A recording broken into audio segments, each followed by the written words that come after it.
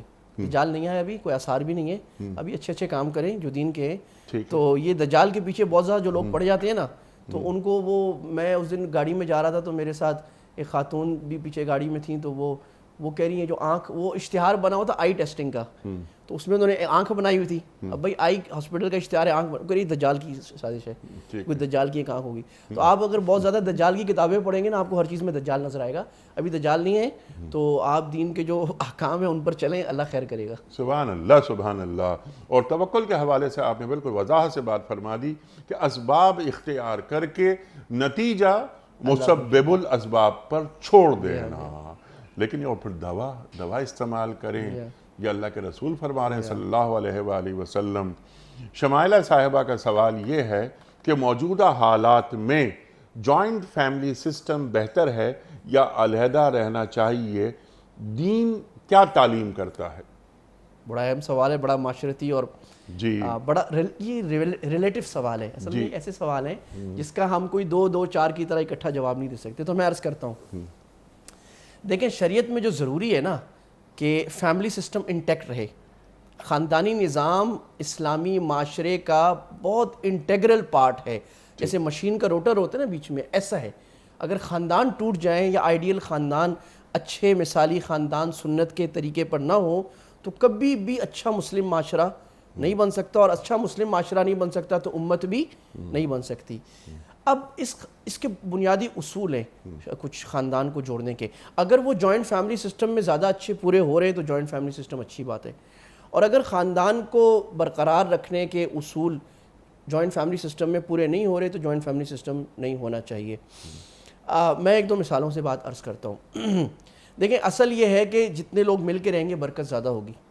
کھانے کے بارے میں آپ نے فرمایا کہ ایک برتن میں جتنے زیادہ ہاتھ پڑیں گے اتنی برکت زیادہ ہوگی. لیکن اگر لوگوں کے مزاج اتنے خراب ہو گئے ہیں, لوگ ایک دوسرے کے حقوق ادا نہیں کر پا رہے, کہ آپس میں رہنے سے ناشاکیاں بڑھ رہی ہیں, تو اس وقت علیحدہ ہو جانا بہتر ہے. اگر جوائنٹ فیملی سسٹم میں رہیں گے تو شریعت کے بہت سارے اصول پورے بھی ہوں گے.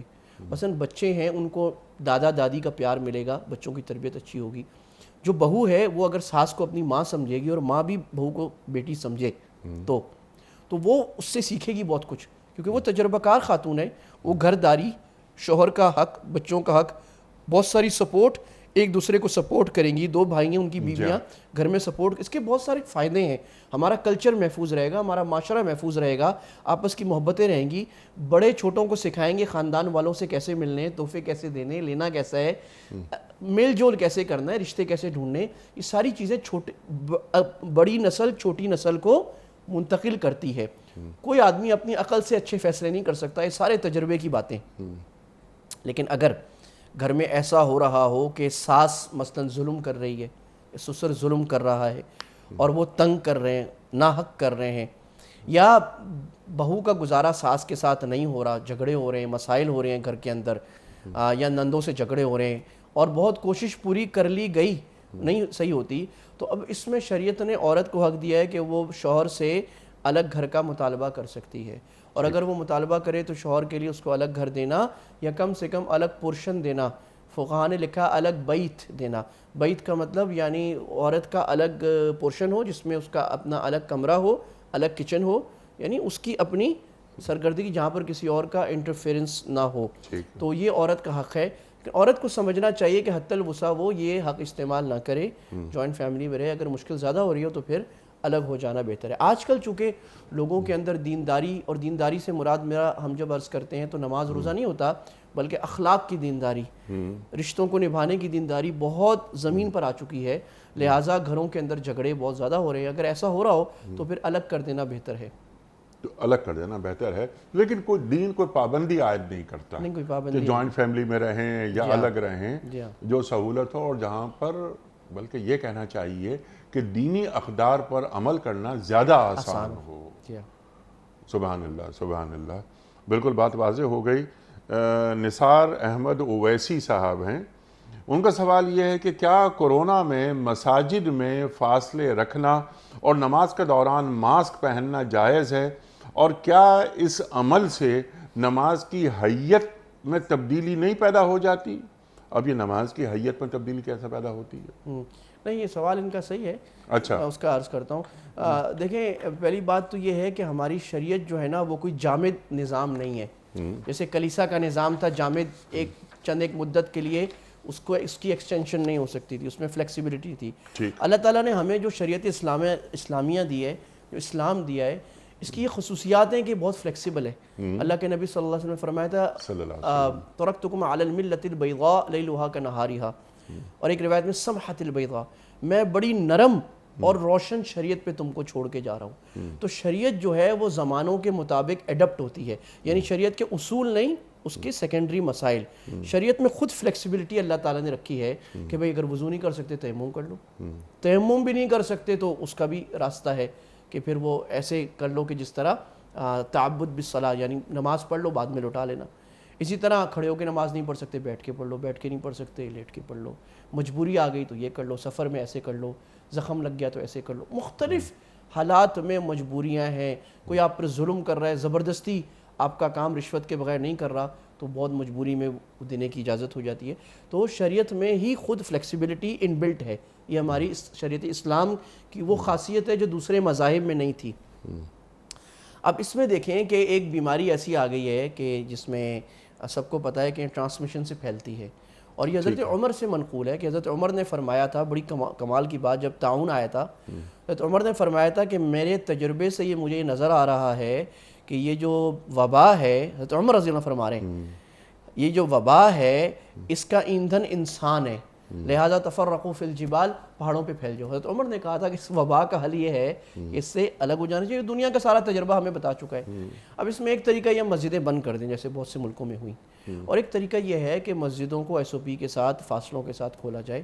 اور پچھلے سال جب کووڈ میں ہمارے صدر صاحب نے پورے پاکستان کے علماء کو ہر صوبے کے گورنر ہاؤس میں جمع کیا تھا تو علماء نے متفقہ فیصلہ کیا تھا، سارے 5 مسالک کے علماء نے پاکستان میں، اور یہ لکھا تھا کہ جی ٹھیک ہے ان ایس او پیز کے ساتھ نماز ہو جاتی ہے. دیوبندی، بریلوی، اہل حدیث، شیعہ، ان سب حضرات نے اپنے فقہی لحاظ سے بھی کہا کہ یہ جائز ہے، یہ ہو جاتی ہے. تو لہٰذا مسجد میں مسئلہ یہ ہے کہ اگر ایک آدمی آگے کھڑا ہے اور آپ پیچھے 3 صفحے چھوڑ کر بھی مسجد میں کھڑے ہو جائیں تو جماعت صحیح ہو جاتی ہے. ٹھیک ہے. تو جماعت کی حیت ضرور تبدیل ہو رہی ہے، لیکن یہ اس بہتری کے لیے تبدیل ہو رہی ہے جو شریعت کا حکم ہے، لوگوں کی جان کی حفاظت، اور اس سے نماز خراب بھی نہیں ہو رہی. اسی طرح ماسک پہننا تو نماز کی شرائط میں کہیں یہ ضروری نہیں ہے کہ چہرہ کھلا ہوا ہو، لہٰذا ماسک پہننے سے نماز کی کسی شرط میں خلل نہیں آ رہا. لہٰذا یہ نہ صرف یہ کہ جائز ہے بلکہ یہ شریعت کے مقصد سے زیادہ ہم آہنگ اور قریب ہے کہ ایک ذمہ دار مسلمان کا ثبوت دے کر دنیا کے سامنے بھی پیش کیا جائے کہ مسلمان اتنا ذمہ دار ہے، اور ہمارے اسلام میں اتنی وسعت ہے کہ دنیا کے میڈیکل کے قواعد یا جو ایمرجنسیز آتی ہیں اس کے مطابق ہمارا اسلام ایڈپٹ ہو جاتا ہے. سبحان اللہ، سبحان اللہ. آپ نے فرمایا کہ نماز کی ضرورت نہیں ہے، کوئی شرعی ضرورت نہیں ہے کہ چہرہ کھلا ہوا ہو، ماسک پہن کے بھی نماز ہو سکتی ہے. لیکن یہ عمرہ اور حج اس میں چہرہ کھلا ہونا ضروری ہے، جی ہاں ایسا ہی ہے نا؟ ایسے ہی ہے، ایسے ہی ہے، عمرے اور حج میں چہرہ کھلا رکھیں، احرام میں جب آپ حالت وہی عمرہ اور حج کر رہے ہیں، جب حالت احرام میں ہیں جی ہاں تو پھر آپ چہرہ کھلا رکھیں گے، جی ہاں یہ ضرورت ہے، حکم ہے، جی ہاں۔ ٹھیک ہے؟ اور آپ نے اچھا ہوا یہ بات بالکل واضح اس کا حل بھی علماء نے فرما دیا، اللہ ہمارے علماء کو جزائے خیر دے، فقہائے کرام جن کو ہم کہتے ہیں جو فقہ کے ماہرین زمانے کا کوئی حل چھوڑتے نہیں ہیں۔ جی ہاں، اب یہ آیا کہ ماسک حکومت سعودیہ کی طرف سے بھی ابھی جو حضرات وہیں کے لوکل عمرے پہ جا رہے ہیں، اور اب ماشاءاللہ پتہ لگا ہے کہ دوسروں کے لیے بھی کھل رہا ہے انشاءاللہ، اللہ تعالیٰ جلدی ہمارے حرمین کے دروازے کھولے، ہماری آنکھوں کو ٹھنڈا کرے۔ تو علماء نے فرمایا اب حکومت کی طرف سے لازم کیا گیا ماسک پہننے احرام میں بھی، اور وہ ضروری ہے کیونکہ انہوں نے ڈاکٹرز کی ہدایت پہ کیا ہے۔ تو اس میں دو قسم کے پھر فتوے آئے، وہاں کے علماء جو حنابلہ ہیں انہوں نے فتویٰ دیا کہ بھائی آپ ماسک پہنے دم نہیں آئے گا، اور ہمارے علماء نے فتویٰ دیا کہ بھائی شریعت میں اگر عذر کی حالت میں آدمی کوئی احرام کی کوئی مخالفت کرے تو چھوٹا دم آتا ہے، یعنی صدقہ۔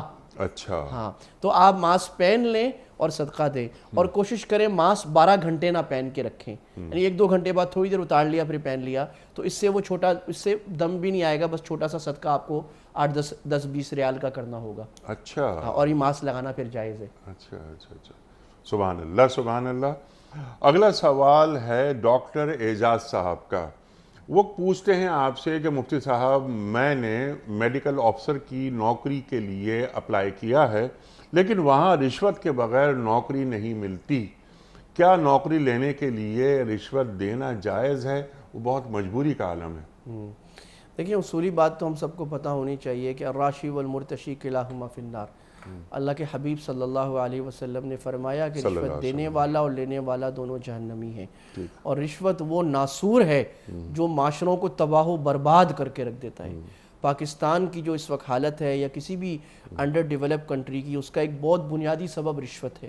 آپ کسی بھی غیر ترقی یافتہ ملک کو دیکھ لیں تو وہ اس میں رشوت ایک بنیادی چیز ہوگا، کیونکہ رشوت جو ہے وہ عدل کا مطلب ہوتا ہے ہر چیز کو اس کی جگہ پہ رکھنا ہے، اور عدل اسلام کے اصولوں کا بھی اصول ہے، ان اللہ یأمر بالعدل۔ جب آپ رشوت دیتے ہیں نا تو آپ یہ ایکویلیبریم خراب کر رہے ہوتے ہیں، بیلنس، صحیح بات ہے کہ نااہل لوگ اہل کی جگہ پہ جا رہے ہوتے ہیں اور اہل لوگ بیچارے غلط جگہ پہ لگ رہے ہوتے ہیں، تو پورے معاشرے کا اور پورے آپ کے ملک کا نظام برباد ہو جاتا ہے۔ اتنی خطرناک چیز ہے، اور اللہ کا جو قہر آتا ہے وہ۔ تو اب پہلے تو ہمیں رشوت کی جب شناخت اتنی ذہن میں ہوگی تو جب تک کوئی بڑی سخت مجبوری نہ ہو ہم رشوت میں نہیں جائیں گے، اور دیں گے بھی تو لوگوں میں بات کریں گے کہ بھائی یہ بہت ہی گندی چیز ہے۔ سیکولر پوائنٹ آف ویو سے بھی آپ دیکھ لیں نا، دینی پوائنٹ آف ویو سے نہ دیکھیں تو سیکولر پوائنٹ آف ویو سے بھی آپ کو پتہ لگے گا کہ دنیا کی ساری قومیں چاہے وہ مذہب کو نہیں بھی مانتی، انہوں نے طے کیا کہ رشوت کسی ملک کو برباد کرنا ہو تو وہاں رشوت عام کر دو۔ آپ نے بات فرمائی ابھی کہ ایک نااہل رشوت دے کر اس جگہ پہنچ جاتا ہے جہاں پر اہل کو پہنچنا چاہیے، لیکن سوال جو ان کا ہے ڈاکٹر اعجاز صاحب کا، یہ اہل ہیں لیکن اہل ہونے کے باوجود رشوت دینی ضروری ہے، ایسی صورت میں کیا کریں آپ؟ یہ اب میں سوال کی طرف آ رہا ہوں۔ اب علماء نے، جیسے میں نے پچھلے ایک سوال میں عرض کیا تھا کہ اللہ تعالیٰ نے شریعت میں ہر زمانے کا حل لکھا ہے۔ شریعت جو ہے نا ہمیں کسی بند گلی میں کبھی بھی نہیں ڈالتی، اگر ڈال رہی ہے تو آپ کے سمجھنے کی کمی ہے یا ہمارے سمجھانے کی کمی ہے، تو کوئی نہ کوئی حل ہوتا ہے۔ اب بات یہ ہے کہ اگر ایسا ہو رہا ہے کہ ایک آدمی کمپیٹنٹ ہے کسی پوسٹ کے لیے، یا ایک اسٹوڈنٹ کمپیٹنٹ ہے اس کے بعد کسی جگہ پیرون، اس کو رشوت کے بغیر کوئی پیر ہی نہیں ہونے دے رہا، یا میرا پورٹ پہ مال آتا ہے تو وہ مال چھوٹتا ہی نہیں رشوت کے بغیر، جائز مال ہے، کوئی غلط بات نہیں۔ ایسے حالت میں کیا حکم ہے؟ تو ایسے حالت میں سارے فقہاء علماء کرام نے فرمایا کہ آپ کے رشوت دینا جائز ہے، اور گناہ جو ہے وہ رشوت لینے والے پر ہوگا۔ تو مجبوری کی حالت میں ہڈی دے دینا جائز ہے، اور اس میں استغفار بھی ساتھ میں کرنا چاہیے کہ اللہ جی اس میں پھر بھی اگر میری کوئی کوتاہی ہو تو اللہ مجھے معاف کر دے۔ ٹھیک ہے، اور اس میں یہ جائز کام کو پورا کرنے کے لیے اصول یہ ہے کہ اگر آپ کا کوئی بالکل جائز کام ہے اور اس میں رکاوٹ آ رہی ہے تو اس کے لیے آپ کو رشوت دینا جائز ہے پھر۔ ٹھیک ہے، مطلب وہ جلب منفعت نہ ہو، وہ دفع مضرت، دفع مضر، بڑا اہم لفظ آپ نے کہا، دفع مضرت ہو، ٹھیک ہے نا، نقصان کو دور کرنا ہو۔ جی ہاں۔ اچھا، اس سلسلے میں یہ بات تو بالکل آپ نے واضح کر دی، اور آپ نے کیا اچھی بات فرمائی کہ ہمارا دین ایک تو مکمل ہے اور ہر عہد میں کے مسائل کا حل پیش کرتا ہے۔ ایک کام ہے جائز کام ہے، وہ اگر وہ نہیں ہو رہا رشوت کے بغیر تو مجبوراً میں انہیں رشوت دے دوں تاکہ میرا جائز کام ہو جائے، سمجھے۔ ایسے ماحول میں حکمران کی پکڑ کتنی ہے؟ بہت اہم. اصل بات تو حکمران کی ہے نا، کہ حکمران نے اصل میں بات یہ کہ رشوت تو اوپر کے لیول سے ہے. جب اوپر کے لیول سے ہے تو نیچے جو بیچارہ وہ ہمارا اللہ تعالیٰ اس کو بھی ہدایت دے ہمیں بھی، جو بیچارہ سڑک پہ کھڑے ہو کے رشوت لے رہے پولیس والا بیچارہ ہمارا کبھی، تو وہ بیچارہ کہتا ہے میں نے اپنے اوپر والے کو دینی، اس نے اپنے اوپر والے کو، وہ اوپر تک جائے گی تو میں کیا کروں. تو اگر اوپر سے راستہ نہیں بند ہوتا تو نیچے تک راستہ چلا آئے گا. تو ہمارے چونکہ ایوان بالا اور اوپر کے ڈپارٹمنٹس سے رشوت شروع ہوتی ہے نیچے تک جاتی ہے، اگر اوپر بند ہوگی تو نیچے. تو سب سے بڑا کردار تو حکمران کا ہے کہ حکمران یا حکومت یا جو ہمارا جتنا بھی پولیٹیکل سسٹم یا بیوروکریسی کا سسٹم ہے اس کی نااہلی کی وجہ سے رشوت ریمپینٹ ہے اس وقت ملک میں. اگر وہ کنٹرول کرنا چاہیں فوراً کنٹرول کر سکتے ہیں. تو سارا گناہ اور وبال بھی ان کے اوپر جاتا ہے، ذمہ داری بھی ان کی طرف جاتی ہے. اور ایسے معاملات میں شریعت نے خاص خطاب بھی حکومت کو کیا ہے. شریعت کے حکم دو قسم کے، ایک جو انڈیویجول کو پرائیویٹ کو مخاطب ہوتے ہیں، اور ایک وہ جو جس کا خطاب ہے ہی حکمران طبقے کو. تو یہ وہ خطاب ہے جس کو حکمران طبقے کو خطاب ہے کہ تم ایسا میکانزم ملک میں بناؤ جس میں امانت، دیانت اور عدل و انصاف ہے. اگر ملک میں عدل و انصاف نہیں ہو رہا، سب سے بڑی پکڑ، سب سے بڑی ذمہ داری حکمران. اور حکمران سے مراد ہمارا آج پولیٹیکل یا ڈیموکریسی کے سیٹ اپ میں صرف وزیر اعظم صدر نہیں ہوتا بلکہ پوری مشینری ہوتی ہے. پوری مشینری ہے. تو وہ پوری چونکہ اس کرپشن کو پروموٹ کر رہی ہے، رشوت کو، تو لہٰذا ان سب پر وبال آئے گا اپنی حیثیت کے مطابق. سبحان اللہ سبحان اللہ. خواہ وہ گریڈ 5 کا ہو یا گریڈ 22 کا ہو، وہ مشینری کی جو آپ نے بات فرمائی کہ وہ مشینری جس طرح کام کر رہی ہے اس میں دینی اقدار پامال ہو رہی ہیں. الراشی والمرتشی کلاہما فی النار جہنم. اللہ کے رسول فرما رہے ہیں صلی اللہ علیہ وآلہ وسلم، رشوت لینے والا اور رشوت دینے والا دونوں جہنمی ہیں. لیکن یہاں اس ایسی صورت میں کہ ایک جائز کام ہے جیسا کہ آپ نے فرمایا پھر بھی وہ نہیں ہو رہا تو رشوت دی جا سکتی ہے. ٹھیک ہے. لیکن ایک اور بات آپ نے فرمائی، سبحان اللہ، اس کے باوجود استغفار آدمی کرتا رہے، اللہ سے معافی مانگتا رہے کہ یہ مجبوری کا عالم تھا، میں بے بس تھا، اس لیے میں نے رشوت دی. اے اللہ میں رشوت دینا نہیں چاہتا. جی ہاں، جرت نہ ہو جائے گناہ کو کرنے کی وجہ سے، گناہ پر جرت ہو جانا، بے باک ہو جانا، یہ بہت بڑا المیہ ہوتا ہے. پھر انسان کے دل سے اس گناہ کی رفتہ رفتہ شناعت اور برائی نکل جاتی ہے. ٹھیک. اچھا، ایک شخص، اب آپ کی اس بات پر آ جاتے ہیں دوبارہ، ایک شخص جو نااہل ہے اور وہ رشوت دے کر اس جگہ پر پہنچ جاتا ہے اور اپنی اہلیت ثابت کر دیتا ہے صرف پیسے کی وجہ سے، اسے کتنا گناہ ہوگا؟ ایک تو رشوت دینے کا اور دوسرا ایسی جگہ بیٹھنے کا کہ جس کے بعد وہ نقصان ہی پہنچائے گا ریاست کو، مفاد عامہ کے لیے کام نہیں ہوگا. اور تیسری چیز اور آخری چیز کہ جو رشوت اس نے دی ہے، فرض کیجئے کہ وہ 50 لاکھ روپے دے کر کسی اچھی جگہ پہنچ گیا ہے، یعنی جسے ہم کہتے ہیں نا کہ لوکریٹو پوسٹنگ، تو پھر وہ 50 لاکھ پہلے نکالے گا وہاں سے کہ میں اتنی رشوت دے کر یہاں آیا ہوں، میرا اپوائنٹمنٹ ہوا ہے یا میری یہ پوسٹنگ ہو گئی ہے. یہاں تو پوسٹنگ کرانے کے بھی تو پیسے ہوتے ہیں نا مفتی صاحب، کیونکہ آپ ان تمام چیزوں سے واقف ہیں. مجھے خوشی ہے اس بات کی کہ ہمارے مفتی صاحبان، ہمارے علماء آج کا جو کاروبار زندگی ہے اس سے مکمل واقف ہیں. تو وہ آدمی، اس کے لیے کیا سزا ہے جو نااہل ہے؟ وہ تو کانسٹنٹ گناہ میں ہے نا. اللہ کے نبی نے قیامت کی علامات میں یہ بات فرمائی تھی، اذا وسد الامر الى غیر اہلہا فانتظر الساعہ. اللہ اکبر. یعنی آپ دیکھیں کہ قرآن و حدیث کس طرح ہمارے دور حاضر پہ منطبق ہوتا ہے. اللہ اکبر. آپ نے فرمایا جب کام، اور یہ کام سے مراد حدیث میں امر کا مطلب حکومتی کام ہوتے ہیں، جب یہ نااہلوں کے سپرد ہونے لگ جائیں بس تم قیامت کا انتظار کرو، یعنی بدترین زمانہ ہے. اللہ اکبر. تو وہ آدمی کانسٹنٹ گناہ کی حالت میں، جتنا وہ رہ رہا ہے، جتنی اس کے گھر میں کمائی آ رہی ہے، حرام کی، بچوں میں، بیٹوں میں حرام کا مال ڈال رہا ہے اور وہ مستقل حرام میں جی رہا ہے، تو اس کی زندگی کتنی بے برکت اور کتنی بدقسمت زندگی ہوگی ایسے آدمی کی. اللہ اکبر. اور ایسے ماحول میں جو آپ نے بات فرمائی، ایسے میں اہل خانہ کا کوئی کردار ہے کہ وہ نااہل آدمی جو گھر میں رشوت لا رہا ہے، اس کی ماں کا، اس کے باپ کا، اس کی بہن کا، اس کے بھائی کا کوئی کردار ہے کہ اس گھر میں تم کیوں لا رہے ہو؟ بہت بڑا کردار ہے. بیوی کو شوہر سے پوچھنا چاہیے کہ میاں صاحب یہ پیسے لے کے کہاں سے آ رہے ہو؟ بھائی تمہاری تنخواہ تو 40,000 کی ہے، تم مجھے 50,000 کے تحفے کہاں سے لے رہے ہو؟ روز رات 10,000 کا کھانا ہم کیسے کھا رہے ہیں باہر؟ وہ نہیں کہ وہ اس پہ بھی ذمہ داری ہے. اگر وہ نہیں پوچھتی, بہن پوچھے, والد پوچھے, بیٹا پوچھے, یہاں تک کہ بیٹا اگر سیلف سسٹین ہو سکتا ہے تو اس کے لیے ایسے باپ کا کھانا کھانا جائز نہیں, حرام ہے. بیوی اگر سیلف سسٹین ہو سکتی ہے اس کے لیے ایسے شوہر کی کمائی کھانا جائز نہیں ہے. اگر مجبور ہے بیچاری نہیں ہے تو پھر چاروں نہ چار اس کو اجازت دی علماء نے, ورنہ اس کے لیے جائز نہیں ہے. تو پورا معاشرہ اس کا بلیک آؤٹ کرے اور اس کو باور کرائے کہ تم کتنا غلط کام کر رہے ہو. جب معاشرہ بھی چپ کر کے کھاتا رہتا ہے اور اس کی عزت بھی ہو رہی ہوتی ہے تو ظاہر ہے اس کو برائی کو اپنا کمال بنا لیتا ہے. جی ہاں بالکل, بلکہ اپنے برائی اور اپنے گناہوں کا اظہار بھی کرتا ہے, مجھے ان کی تشہیر کرتا ہے. مجھے ایک یہ باتیں یہاں کرنے کی تو نہیں ہے لیکن کرنی چاہیے اس لیے کبھی کبھی, تاکہ پتہ لگے کہ ہم برائی کے کس درجے پر پہنچ گئے. مجھے ایک صاحب نے بلا واسطہ بتایا کہ مجھے سینٹ کے 1 ووٹ کے لیے 4 کروڑ دیے گئے. 1 ووٹ, میں ایک سیٹ نہیں کہہ رہا جی, اور وہ انہوں نے ڈائریکٹ مجھے بتایا جن کو آفر ہوئی تھی. تو یہ آپ کوئی اہم بات سمجھ کے بتا رہے ہیں؟ سرکار یہ تو عام بات ہے نا.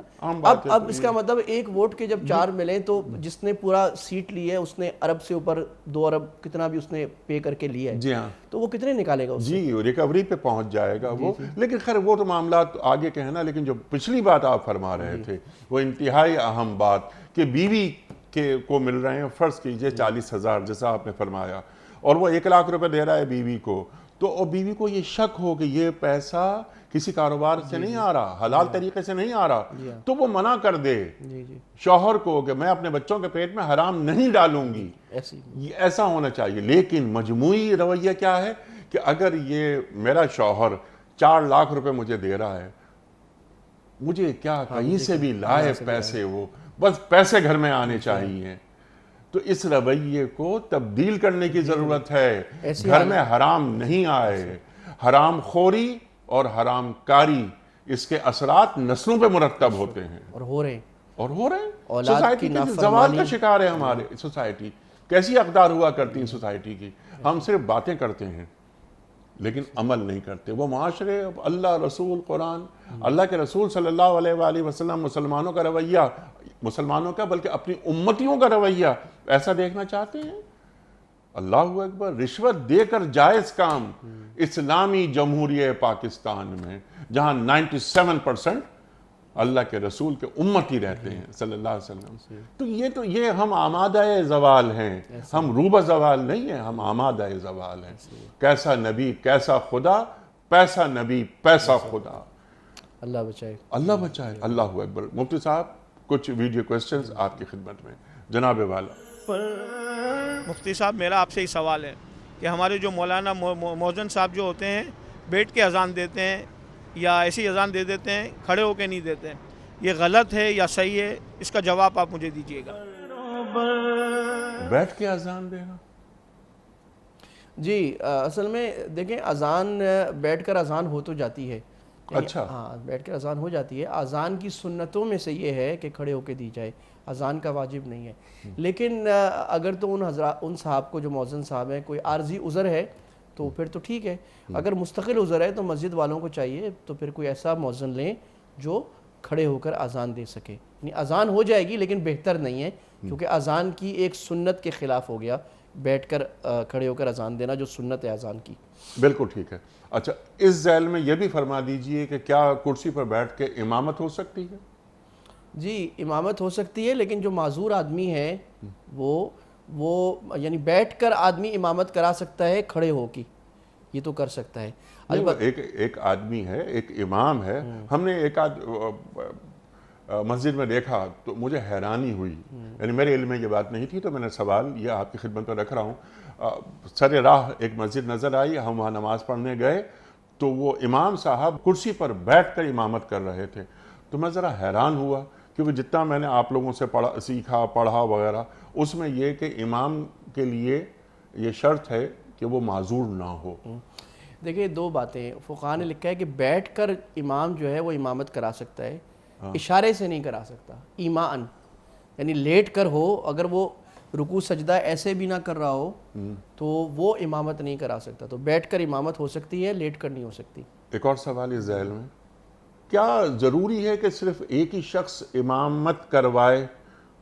معذور ہے وہ, کرسی پہ بیٹھا ہوا ہے وہ, کئی امام ہوتے ہیں جو نماز پڑھا سکتے ہیں اور جو صحت مند ہیں، ان سے امامت کروا لی جائے، وہ بہتر نہیں؟ یہ بات ٹھیک ہے. دیکھیں اس میں پچھلے سوال کے جواب میں جیسے میں نے عرض کیا کہ اگر تو وہ امام صاحب کو کوئی عارضی عارضہ ہے، کوئی ٹیمپریری مسئلہ ہے اور وہ تو پھر ٹھیک ہے امامت کرا رہے ہیں بیٹھ کے، لیکن اگر ان کو مستقل مسئلہ ہے تو پھر کمیٹی کو چاہیے کہ وہ کوئی تندرست امام لائے جو کھڑے ہو کر امامت کرا سکے. اچھا، جو دوسرے آپ نے بات فرمائی وہ بڑی اہم ہے کہ پیچھے کوئی اور آدمی امامت کرا لے، تو یہ بھی ہونا چاہیے کہ اگر وہ امام صاحب کچھ دن کے لیے امامت نہ کرائیں، وہاں مسجد کے مؤذن صاحب یا کوئی اور صاحب جن کی قراءت اچھی ہو، ٹھیک ہو، نماز کے مسائل سمجھتے ہوں، وہ امامت کرا لے تو یہ زیادہ بہتر ہے بنسبت اس کے کہ بیٹھ کر امام امامت کرائے. سبحان اللہ سبحان اللہ. کیونکہ وہ امام جب جی کھڑا ہے، اور وہ امام کا مطلب وہ منصب، وہ کیسا منصب ہے، وہ لیڈ کر رہا ہے اور وہ بہترین انداز میں نماز پڑھا رہا ہے، تو وہ پہلی صف میں عموماً جو لوگ ہوتے ہیں وہ دین سے بہت قریب ہوتے ہیں اور وہ نماز پڑھانا بھی جانتے ہیں، تو ان میں سے کسی ایک تندرست آدمی کو امامت کی جگہ پر لایا جائے کہ آپ نماز پڑھائیے، اور کیونکہ اس وقت عذر ہے ہمارے سے. اچھا دیکھیں، ویسے اس میں ایک بات عرض کروں، ہمارے اکثر لوگ نماز پڑھانا نہیں جانتے، جہاں تک کہ جو 20 30 40 سال نمازی ہوتے ہیں وہ بھی نماز پڑھانا نہیں جانتے. آپ کسی جگہ کھڑے ہو جائیں نا، مال وغیرہ میں کہیں، تو 5 6 آدمی کھڑے ان کو بولو نماز پڑھاؤ تو ہر ایک دوسرے کو بول رہا ہوتا ہے. اچھا، عربوں میں کیا ہے، عربوں میں ہر آدمی نماز پڑھانے تو یار تو ان کو نماز پڑھانی آتی ہے ہر آدمی. تو یہ ہمارے ہاں دینی مسائل کے سمجھنے کی کمی، فضائل بہت زیادہ پڑھتے ہیں، مسائل کی کمی لوگوں میں بہت زیادہ ہے. ہر آدمی ڈرتا ہے کہ پتہ نہیں میں نماز پڑھاؤں گا تو کیا ہو جائے گا، پتہ نہیں کون سا پہاڑ گر جائے گا یا کون سا مسئلہ ہو جائے گا. تو امامت کے بنیادی مسائل لوگوں نے سیکھے نہیں ہوتے یا لوگ شرم کرتے ہیں. یہ بات غلط ہے. ہر مسلمان کو اس قابل ہونا چاہیے کہ وہ امام بن سکے. یہ ضروری نہیں ہے کہ امام صاحب، وہ تو ایک انتظامی طور پر ایک آدمی کی ذمہ داری ہے، لیکن ہر مسلمان کو اتنے مسائل، اتنی قراءت درست آنی چاہیے کہ وہ امامت کر سکے. اور یہ بہت شدید کمی ہے اگر کسی آدمی کو نہیں آتا تو. ٹھیک ہے، اور وہ اذان بھی دے سکے. جی بالکل. پچھلے دنوں آپ نے بھی کچھ واقعات بیان کیے تو میں بھی ایک چھوٹا سا واقعہ بیان کر دوں. ایک جگہ نماز کا وقت ہو گیا تو ایک صوبائی وزیر، وہ بھی نماز پڑھ رہے تھے، تو جب وہ کھڑے ہوئے تو ان سے کہا کہ جناب اقامت کہیے، تو ان کو اقامت دینی نہیں آئی. اللہ اکبر. اور ایسا لگا مجھے کہ جیسے چھت مجھ پہ گر گئی ہے کہ ایک، اور انہوں نے وہاں کھڑے ہو کر کہا، وہ خاموش ہو گئے کہ اقامت پڑھیے. تو انہوں نے کہا مجھے نہیں آتی. یہ سندھ کے صوبائی وزیر، اور حیرانی کی بات ہوئی. تو وہ جو ہر عام آدمی کو بھی یہ کام آنا چاہیے، چاہے کہ ہمارے وزیر، ہمارے گورنر، ہمارے وزرائے اعلیٰ، ہمارے صدر، ہمارے وزیر اعظم لیڈ کر رہے ہیں، وہ تو کیا تاثر جائے گا عوام الناس میں. اللہ اکبر. اگلا سوال مفتی صاحب آپ کی خدمت میں. السلام علیکم مفتی صاحب. سوال کا پوچھ رہا تھا کہ الکتاب غیر مسلموں سے نکاح جائز ہے یا نہیں؟ جناب، غیر مسلم سے نکاح اصولی طور پر تو قرآن مجید میں جو اصول ہے کہ غیر مسلم عورتوں سے نکاح حلال ہے، یعنی مسلمان عورت کا غیر مسلم مرد سے جائز نہیں ہے، لیکن غیر مسلموں کی عورتوں کو اپنے نکاح میں لینا مسلمان مرد کے لیے جائز ہے. لیکن وہ کتابی ہوں، کتابی اہل کتاب ظاہر ہے، یہود یا نصارہ میں سے ہوں تو ان سے جائز ہے، کسی اور سے نہیں. اچھا، اس میں لیکن حضرت عمر رضی اللہ تعالیٰ عنہ نے اپنے زمانے میں اس پہ تھوڑی سی پابندی لگائی تھی. اس کی وجہ یہ تھی کہ روم فتح ہو رہا تھا، تو فرمایا کہ روم کی عورتیں خوبصورت ہیں، تو مسلمانوں کی رغبت ان سے شادی کرنے پہ ہو رہی ہے، اپنی عورتوں سے شادی نہیں کر رہے. دوسری اہم وجہ یہ ہے کہ اگر آپ کی تربیت اچھی نہیں ہے تو آپ کے بچوں کی تربیت ایک غیر مسلم عورت کرے گی، تو بہت قوی امکان ہے کہ بچے یہودی عیسائی بن جائیں گے. تو اس میں تفصیل یہ ہونی چاہیے کہ اگر آدمی کا خیال ہو کہ یعنی اصل ترجیح تو اپنی مسلمان عورتوں کو ہی دینی چاہیے. مسلمان عورتیں ختم تو نہیں ہوگی، بہت ساری ہیں، بغیر شادی کے بھی ہزاروں بیٹھی ہیں اس وقت. دوسری بات یہ ہے کہ اگر کسی سے چاہت ہو یا خیال ہو کہ میں سے شادی کر لوں گا، تو اگر قوی گمان ہے کہ یہ مسلمان ہو جائے گی یا میں اپنے بچوں کو صحیح رکھ سکوں گا، اس کا انفلوئنس نہیں ہوگا، پھر تو شادی کرنے میں حرج نہیں ہے. لیکن اگر نہیں ہو، جو آج کل ایسا نہیں ہوتا، کیونکہ ظاہر ہے اس وقت غیر مسلم جو ہے ہم پر غالب ہیں تہذیب، تو ظاہر ہے وہ غالب دین ہی بچے لیں گے، تو آپ کے بچوں، آپ کی نسل جو ہے اس کو یہود و نصارہ ہو جائے گی، تو لہٰذا ریکمینڈڈ نہیں ہے کہ آپ ان حالات میں غیر مسلم سے عام طور پہ شادی کریں۔ ٹھیک ہے، خاص طور پر کر سکتے ہیں، عام طور پر خاص طور پہ اگر آپ کو قوی امید ہے کہ میں اس کو مسلمان کر لوں گا، یا یہ ہے کہ یہ مذہب میں میرے بچوں پر اثر انداز نہیں ہوگی، تو پھر ٹھیک ہے، پھر ٹھیک ہے، لیکن یہ پسندیدہ عمل نہیں ہے۔ ٹھیک ہے مفتی صاحب، اگلا سوال آپ کی خدمت میں۔ مفتی صاحب میرا سوال یہ ہے کہ کیا نام سے انسان کی شخصیت پر اثر پڑتا ہے، اور بعض لوگ اپنے بچوں کا نام جس کے معنی اچھے بھی ہوتے ہیں تبدیل کر دیتے ہیں، کیا یہ درست ہے؟ اچھا سوال ہے مفتی صاحب، ارشاد۔ اچھا، نام کے بارے میں نا شریعت کے بہت سارے اصول ہیں، اور جو انہوں نے کہا نام کا شخصیت پہ اثر پڑتا ہے، بالکل پڑتا ہے، اور یہی وجہ ہے کہ اللہ کے نبی صلی اللہ علیہ وسلم سے صحابہ نام رکھوایا کرتے تھے، اور آپ کسی کا غلط نام جو ہے وہ تبدیل کر دیا کرتے تھے، اور اس کے بہت سارے واقعات ہیں۔ حضرت حسن رضی اللہ عنہ جب پیدا ہوئے تو حضرت علی سے آپ نے پوچھا کہ کیا نام رکھا ہے، انہوں نے کہا حرب، جنگ۔ آپ نے فرمایا نہیں، یہ حسن ہے۔ جب حسین رضی اللہ عنہ پیدا ہوئے تو پھر بھی یہی پوچھا کہ کیا نام، تو انہوں نے کہا حرب، یعنی وہ ایک زمانہ تھا جنگ کا، جہاد کا، تو انہوں نے کہا نہیں، یہ حسین ہے۔ اسی طرح ایک آدمی تھا، اس کا نام بدبخت، اس کا نام آپ نے فرمایا نہیں، تم خوشبخت ہو، آپ نے نام تبدیل فرمایا۔ تو اسی طرح کسی کا نام تھا بہت نیک، تزکیے والا، تو آپ نے فرمایا بھائی اپنے آپ کو بہت نیک نہیں کہو، اور اپنے نام آپ نے تبدیل کر دیا۔ تو نام کا بڑا اثر ہوتا ہے، اور نام کا اصول یہ ہے، 2-3 اصول میں بیان کروں۔ نمبر 1 تو اس کا معنی صحیح ہو، کوئی غلط گناہ والا یا فضول معنی نہ ہو، اچھے سے اچھا معنی ہو۔ نمبر 2 نام زبان پر آسان ہو، بہت مشکل قسم کا لمبا چوڑا نام جو کسی کو پرانا مشکل ہو جائے، عین را میم کر کے، تو وہ اس طرح کا نام نہ لے، وہ اردو میں کوئی پکار نہیں سکے گا۔ نمبر 3 بہتر ہے انبیاء، صحابہ، سلف صالحین، نیک لوگوں کے ناموں میں سے کوئی نام رکھا جائے، تو ان کے نام کا اثر بھی اولاد میں آتا ہے۔ ہمارے لوگوں میں آج ایک نیا فیشن ہے کہ کوئی نیا نام رکھا جائے، ایسا نام جو بالکل کسی کو پتہ نہ ہو۔ تو ہم ایک دفعہ حرم میں بیٹھے تھے، وہاں مولانا مکی حجازی صاحب ایک لائٹر سائٹ پہ، وہ بڑے دلچسپ جواب دیتے ہیں، تو ان سے کسی نے کہا کہ حضرت کوئی ایسا نام بتائیں جو آج تک کسی نے رکھا ہو، تو انہوں نے کہا پھر ابلیس رکھ لو۔ انہوں نے کہا بھائی بات یہ کیوں شوق ہے آپ کو کہ نیا نام رکھنا ہے؟ محمد نام ہے، عبداللہ نام ہے، عمر، عثمان، علی، طلحہ، عبد الرحمن، یہ بڑے پیارے نام ہیں۔ اچھا آپ کو اگر یونیک بھی رکھنا ہے تو صحابہ کے ناموں میں یا سلف صالحین کے ناموں میں بہت سارے نام ایسے ہیں جو یونیک ہیں، عربی نام جو ہمارے یہاں آج نہیں رکھے جاتے، برہ ہے، بریرہ ہے خواتین کے نام پہ، تو حسینہ ہے، اس طرح کے نام بہت سارے ہیں، جابر ہے، صحابہ کے نام میں اتنے پیارے نام ہیں جو نہیں رکھے جاتے، آپ وہ نام رکھ دیجئے۔ تو یہ بات صحیح ہے کہ نام بڑا اچھا، بڑا زبان پر آسان اور اچھے معنی والا رکھنا چاہیے۔ اور اسی طرح اگر بیٹی پیدا ہوئی ہے تو صحابیات کے، جی ہاں جی ہاں، امہات المومنین کے نام، اللہ اکبر، تو ان ناموں کو سے کوئی نام لیا جائے۔ اچھا یہ بات بالکل طے ہے مفتی صاحب، یعنی دینی پیراڈائم میں کہ نام کے اثرات شخصیت پر پڑتے ہیں؟ یعنی یہ کہ قرآن حدیث میں تو نہیں ہے، لیکن علماء نے لکھی ہے۔ اچھا، علماء نے لکھی ہے، اور اس لیے علماء بعض دفعہ بزرگ ہیں وہ کسی کا نام تبدیل کر دیا کرتے تھے کہ بھی اس کے نام کے اثرات اس کی شخصیت پہ آ رہے، تو یہ ایک تجربے کی بات ہے کہ ایسے ہوتا ہے۔ ٹھیک ہے، لیکن نام تبدیل کرنے کا یہ جو عمل ہے یہ تو سرکار دو عالم صلی اللہ علیہ وسلم سے بھی ثابت ہے، بالکل ثابت ہے۔ آپ تبدیل کرتے تھے نام، غلط نام، اچھا نام رکھتے تھے، اچھا نام رکھتے تھے۔ تو اولاد کے جو آپ نے حقوق بیان فرمائے، جی ہاں، اولاد تو اس کا ایک حق یہ اس کا اچھا نام رکھا جائے۔ جی ہاں، سبحان اللہ۔ اچھا اس کے ساتھ ساتھ جیسے آپ نے فرمایا کہ نیا نام ہونا چاہیے جو پہلے کبھی نہیں رکھا گیا، بہت سارے نام ہم یہ دیکھتے ہیں اپنے معاشرے میں کہ محمل نام رکھ دیے جاتے ہیں، بے معنی نام، اس نام کا کوئی معنی ہی نہیں، پتہ نہیں کہاں سے نکالا۔ اچھا پوچھا گیا کہ یہ نام کہاں سے لائے، کہنے صاحب یہ نام ڈرامے میں دیکھا تھا، ہاں میں نے بہت سے لوگ پوچھا، ڈرامے میں دیکھا تھا یا کوئی ایک یونانی زبان کا لفظ ہے، اچھا کہ اس کے کیا معنی ہے یہ نہیں معلوم۔ تو نام کے معنی ہونے چاہیے۔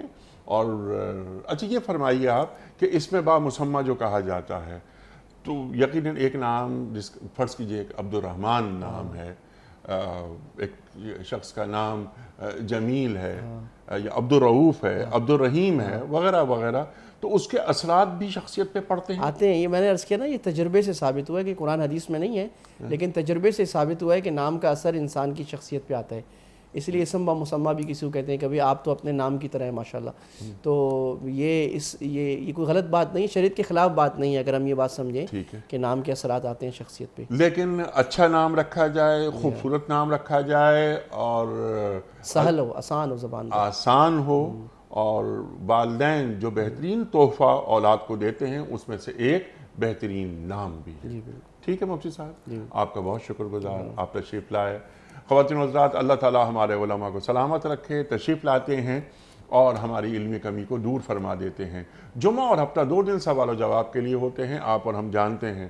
لیکن پیام صبح میں پیر، منگل، بدھ اور جمعرات، ان 4 دنوں میں ہم کیا کرتے ہیں کہ ہم قرآن کریم کی مختلف آیات پر اپنے وطن کے جید علماء سے بات کرواتے ہیں، ان سے سیکھتے ہیں کہ قرآن کریم کی یہ آیات ہم سے کیا مخاطبت کر رہی ہیں. پروگرام کا اختتام ہوتا ہے روزانہ ایک قول پر، اور وہ قول ہوتا ہے صاحب نہج البلاغہ امیر المومنین حضرت علی مرتضیٰ کرم اللہ وجہہ کا. آپ فرماتے ہیں کہ مفلس اپنے شہر میں رہ کر بھی غریب الوطن ہوتا ہے. مفلس اپنے شہر میں رہ کر بھی غریب الوطن ہوتا ہے. اللہ اکبر. اپنے میزبان انیق احمد کو کل تک کے لیے اجازت دیجیے. خدا حافظ.